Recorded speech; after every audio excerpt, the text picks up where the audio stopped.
Welcome to the Jack Rice Show. Thanks to have you with the program. You know, I'm turning to a new member of the U.S. House of Representatives. He was elected by special election on December 11th of 2007, Congressman Bob Latta from Ohio's 5th Congressional District. Congressman, thank you very much for joining me. Oh, thank you very much for having me. Now, I know you were very, very active in Ohio politics, but can you tell me the difference between working Ohio and working Washington, or maybe I should say working the country?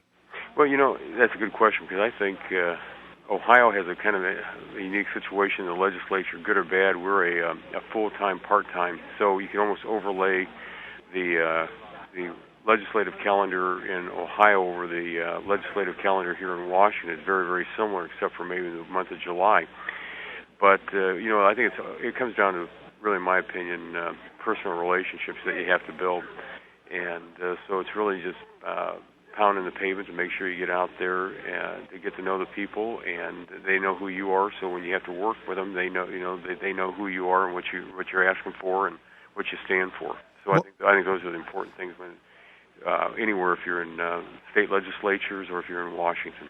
When I see that you're a new member of Congress, and I think about one of your issues, one of the things you want to talk about is the Democratic budget. And I've often heard Republicans use the term tax and spend. And yet I can look back at the 6 years that the Republicans controlled both the House and the Senate and the White House, of course. And what we find is that they spent more than any administration since LBJ. So it isn't exactly true, is it? Well, and what they've got to do down here, and I think everyone's realized it, that they strayed from where they wanted to be and what they should have been, and we want to make sure that we're going to have some bills on the floor today, in fact, that we're going to say we do not want the largest tax increase in American history of $683 billion to be leveled on the American people, and those are because of the when the tax cuts of 2001, 2003 were implemented, they're going to set to expire, and the way the Democrats are going to say they're going to pay for some of these is raise taxes again on somebody else. So, we just can't allow that to happen because we're in a situation now, especially when you're looking at world energy costs, and somebody just told me that oil was over $132 a barrel, that, we're going to put Americans out of work in this country because once you get down to the point that, I did one of my teletown halls in my district the other night, and the big thing that was on people's mind is energy. And it's just not what you put in your car, but how to heat your house and how you run your business, because it's going to get down to the point that people are going to say, we're not going to have to worry about taxes here in the near future because we're not going to have any money left to pay any taxes because we're going to be paying everything into energy and then trying to feed your families. So it's very, very important that, we get the energy situation under control, that we make sure that, taxes, the way I believe that taxes should be, are, that they're fair, that they're not leveled on a certain classes of individual. About 97% of Americans believe that they're middle class. And right now, 96% of the taxes in this country are paid by 50% of the taxpayers. And so individuals under around $30,000 and less only pay 4% of the taxes that are collected, but they're 50% of the people. So there's a lot of folks out there paying a lot of tax, and if we want them to be able to save for their futures, to make sure that they have retirement, that they can buy the goods and services that are produced here in this country to keep other Americans working, we can't tax them out of existence, and we also have to have an energy policy to make sure that they have the gasoline in their vehicles that they can afford. Congressman Bob Latta is my guest again, Congressman out of Ohio's 5th Congressional District. Congressman, is there a credibility question then? I mean, back to my original point, that how Republicans were spending, to then turn around now and say, well, look what these Democrats are doing, and all the Democrats now have to do is turn around and say, yeah, you know what, we're just spending it differently than you did, but we both know how to spend. We're both very, very good at it. Yeah, and as I said, I think that they had lost their way here for a good number of years, and I think they've discovered that they are paying that price. They paid that price in the 2006 election, and Americans want to make sure that with who they send to Washington is going to keep the word that they don't want to have their taxes increased. They don't want to keep paying through the nose, and when you do have to pay your tax, you want to make sure that those tax dollars are being utilized to for the best causes, just not for projects that people don't believe in.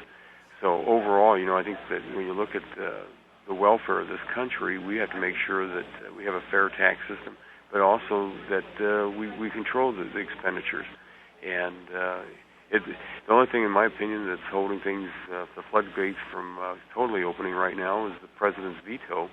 And he'll be out there with that pen saying that we can't afford some of these things, and we're going to have to make sure that, especially on the tax side, that because right now Americans have, we have the second highest corporate tax rate in the world, and people want to know why companies are going overseas or companies aren't settling here and setting up someplace else, because our tax structure is too high.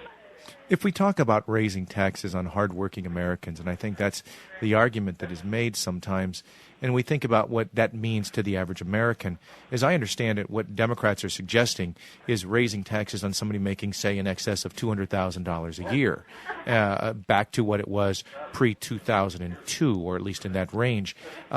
Is that going to be a problem for the Republicans if it's characterized like that? Well, I guess the best way to look at it this way, and I sure don't make $200,000 a year, and neither do I, Congressman. People don't, but I think that you have to look at it this way. Do we want to take the incentive out of people from wanting to make money?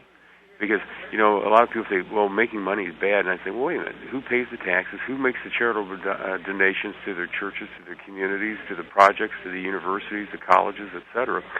And it's the people that have gone out there and succeeded and made money in the capitalist system. Capitalism is not bad. We want people to succeed.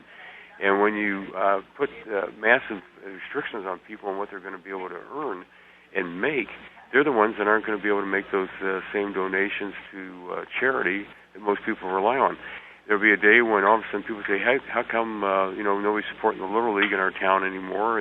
Or what happened to all the Girl Scouts and the Boy Scouts? Well, it's because nobody's out there supporting them anymore because they don't have any money.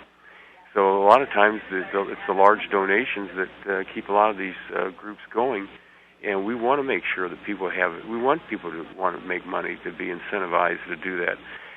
There used to be that old saying in the old Soviet Union was that the government said that they raised, when they paid people, they pretended to pay them, and the people pretended to work. And that's what's going to happen in this country pretty soon, is if people say, "Well, you know what, if I can't make any money, why work? And I'll just go through the motions," and they didn't produce anything. And look where the Russians are today compared to the Chinese. Well, it wasn't the whole concept of a progressive tax system to say that those who succeeded the most benefited the most from society and the way the system was working. So therefore, those people pay in more on a percentage basis, for lack of a better word, than those who make less. And are we suggesting we should flip that system around? Well, that's in the whole thing when you're talking about income taxes versus sales taxes. And an income tax is so-called a progressive tax, with a sales tax is a regressive tax. Well, you could also say that a person that would be consuming more would have more money, and you could have a sales tax because they would pay more, and a person that wouldn't make that much, and by buying that much, the sales tax wouldn't hurt them that much. So, I think it's all in the eye of the beholder of who's coming up with the idea of the system. And I think that, again, I'm a firm believer is that capitalism is great. It's what's made this country what we are today. But the best way to sink it is to say that, we're going to take and tell people we're not going to give you incentives out there to make money. And, there's a lot of people out there that retire. I've talked to folks, they say, "Well, I'm in a system now that if I work one more day, I'm going to be working for nothing." So they retire. And it's just like, no, I think we should make it so they don't want to retire and they can keep working, but give them an incentive to keep working, because we're actually losing productive people out of the workforce at an early age. And I think that's what we want to make sure is that people have that right to go out and make those dollars. Because the other thing that we have to look forward to is the future. Is in 2041, Social Security is going to be paying out about 78% of what people think they're going to be getting today.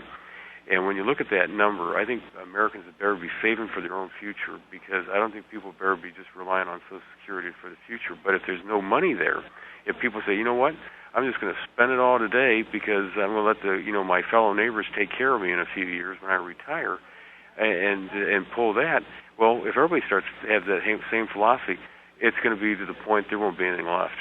Congressman Bob Latta out of Ohio's 5th Congressional District. Thanks for joining me. I greatly appreciate it.